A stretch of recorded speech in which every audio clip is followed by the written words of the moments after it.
கோவை மாநகராட்சி நகரமைப்பு குழு சார்பில் ஆலோசனைக் கூட்டம் அதன் தலைவர் சோமு என்கிற சந்தோஷ் தலைமையில் நடைபெற்றது.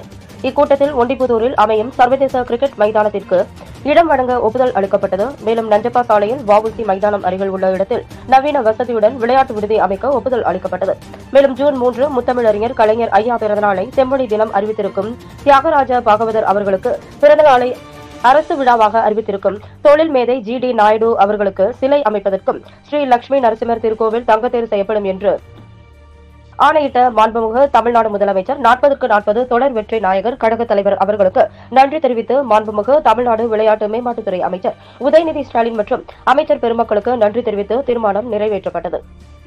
மேலும் கோவையில் அமையும் சர்வதேச கிரிக்கெட் மைதானம் கலைஞர் நூற்றாண்டு நினைவு சர்வதேச கிரிக்கெட் மைதானம் பெயர் வைக்குமாறு குழு சார்பில் தீர்மானம் நிறைவேற்றப்பட்டது. இக்கூட்டத்தில் குழு உறுப்பினர்கள் கார்த்திக் செல்வராஜ், கார்த்திகேயன், மார்க்கெட் மனோகரன், பாபு, அம்பிகா தனபால், அன்னகொடி, சரண்யா, சுபஸ்ரீ, பூங்குடி, கவிதா, சிவசக்தி, பிரபா, ரவீந்திரன், நகரமைப்பு அதிகாரி குமார், துணை அதிகாரிகள் ஜெயலட்சுமி, ஹேமலதா, சத்யா, கவிதா ஆகியோர் கலந்து கொண்டனர்.